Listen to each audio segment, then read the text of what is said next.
Welcome to this explainer. So, let's jump right in. Me? Anxious? Never.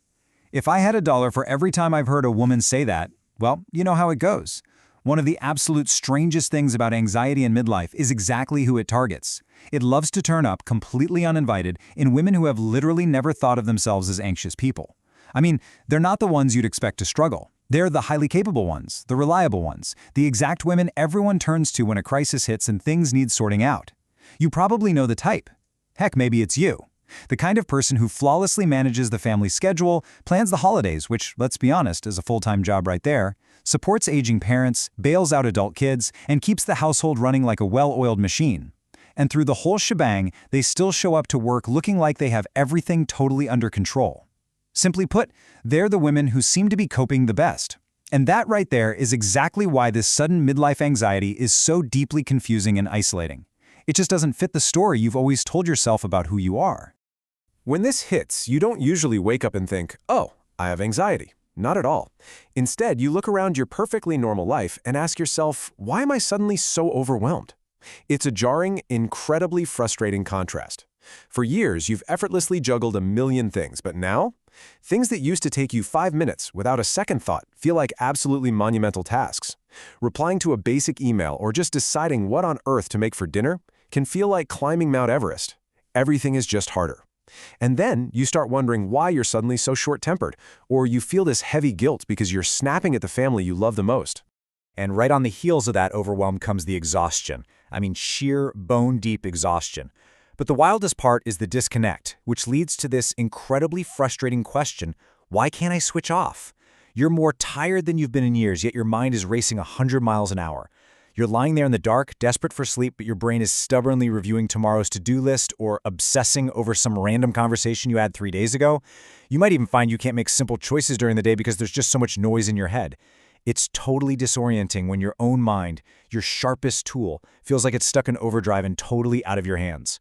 Which naturally brings us to the most unsettling question of the bunch. What on earth has happened to me? It's the kind of thing you whisper to yourself in quiet moments when you barely recognize your own reactions. Listen, if you've been asking yourself any of these questions lately, or if they're running through your head right now, I just want to pause for a second.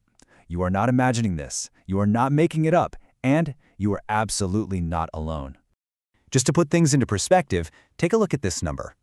Research suggests that between 1 in 4 and 1 in 2 women experience significant anxiety symptoms during the menopausal transition. 1 in 2. That means half. Think about the women in your office, your friend group, your family. Up to half of them might be silently navigating this exact same crushing feeling right now. Yet despite how incredibly common it is, nobody really warns us, do they? We hear about hot flushes, we hear about the insomnia, but the anxiety? It flies totally under the radar. And because nobody explains what's actually happening beneath the surface, so many women quietly assume the worst about themselves. They assume they're just losing their grip, that they are becoming less resilient, less capable, and just generally failing at life. But here is the reality check. You are not becoming less resilient. Researchers actually found that this anxiety can appear out of nowhere, even in women who have literally never had a single mental health issue before. That's absolutely crucial to understand. This isn't necessarily some old issue bubbling up. For a lot of women, this is brand new territory. And that's exactly why it feels so destabilizing. It challenges the very core of your identity. Section 1. The Midlife Collision. Okay, so we really need to understand the why here. Why now of all times? It comes down to what we can call the midlife collision. It's basically a math equation. On one side, we have biology. During perimenopause and menopause, your estrogen and progesterone levels are fluctuating wildly. Now, these aren't just reproductive hormones. They're essentially the managers of your brain's mood, emotional regulation, stress response, and sleep cycles. When the managers go off script, you feel it on a deep emotional level. But it's never just hormones in a vacuum, is it? On the flip side, we have your life circumstances, the sandwich generation effect. You might be juggling aging parents, riding the roller coaster with teenagers, stressing over retirement, navigating a major career shift, or maybe realizing your relationship needs some serious work. So here is the main takeaway. This isn't you failing. This is a heavy, compounding crash of biological changes happening at the exact peak of your life's stressors. Your physical capacity to handle stress is naturally shifting right when your real-world burdens are the heaviest they have ever been. Put simply, you're carrying more than ever before. Realizing that the backpack you're wearing just gained 50 pounds changes the conversation entirely, doesn't it? It's not about losing your edge at all. Section 2. A shrinking world. Now that we know why it's happening, let's talk about what this anxiety actually does to us in real life. We always talk about the physical symptoms, sure, but the bigger, more insidious issue is how it dangerously impacts your daily life.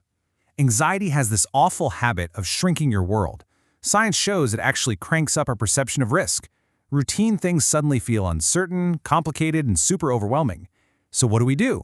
We naturally become more cautious, we put off decisions, we dodge difficult conversations, we stick around in a job that makes us miserable just because it's familiar, we decline opportunities, or maybe we just stop driving on the highway at night. And we don't do this because we're weak. As this quote perfectly captures, anxiety is quietly convincing us that doing nothing feels safer than doing something. It basically masquerades as a loss of confidence. You think you've just become indecisive, but really, anxiety has just made every single choice feel incredibly heavy. Section 3. Evidence-based solutions. Recognizing all this is a game changer because understanding your body actually gives you your power back. The good news? We have a toolkit. And don't worry, these aren't exhausting to-do lists to add to your already full plate. They are gentle levers you can pull to regain control. First, let's demystify this wildly frustrating cycle. Poor sleep fuels anxiety, but then increased anxiety makes your sleep even worse. You get trapped in this endless loop. We've all been there, right? But here is the genuinely hopeful part. If you improve either one of these, even just a tiny bit, it positively impacts the other. You absolutely do not need 8 hours of flawless, uninterrupted sleep. Small, gentle improvements to your rest will make a very real difference in dialing down your daytime anxiety. Beyond sleep, there are 3 other core pillars that actually help regulate your body's stress response. And let's be real, when you are anxious, just telling yourself to calm down is about as useful as a chocolate teapot. It never works. You need actual, structured approaches that signal safety to your nervous system. So we're looking at movement, cognitive behavioral therapy, or CBT, and consulting a healthcare professional. Together, these 4 pillars give you structured, practical relief by actually tackling the root of the problem. Let's touch on movement and CBT really quickly. Regular physical activity consistently reduces anxiety. Not because it magically empties your email inbox, but because it literally helps your body burn off excess cortisol and hit reset on your stress response. And listen, the goal isn't suddenly training for a marathon, unless you're into that. Gardening, swimming, walking the dog, it all counts. The absolute best form of movement is simply the one you'll actually do. As for CBT, it's a powerhouse. It's rigorously researched and it works by helping you spot those spiraling thought patterns, the ones playing on a loop at 3 a.m., and gives you concrete ways to reframe them.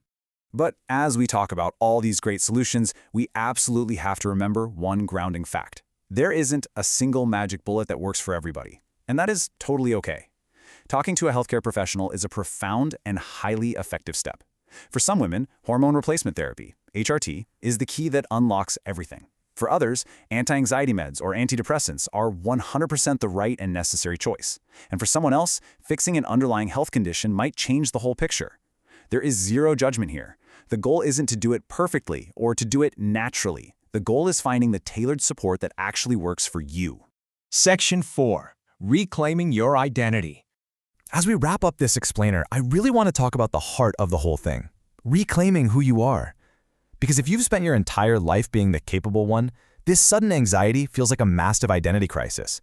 You start doubting your judgment, your confidence, everything. But please hear me on this. Anxiety does not mean you are weak. It definitely doesn't mean you're failing. And it certainly doesn't mean you've lost all the wonderful, resilient strengths that got you this far in life.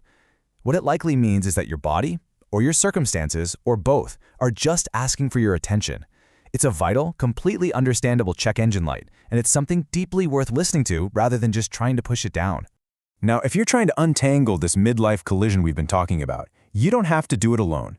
You'll find assessments, guided journals, and incredibly practical tools over at Second Bloom. And these aren't just reading materials to collect digital dust.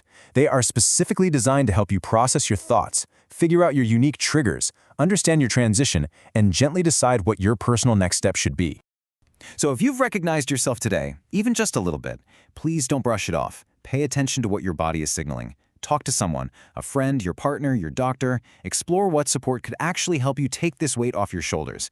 Because anxiety isn't just a mandatory toll you pay for getting older, it's something you can understand, work with, and ultimately conquer. The ball is entirely in your court now. What will you do next? Thanks for joining me today, and I'll catch you in the next explainer.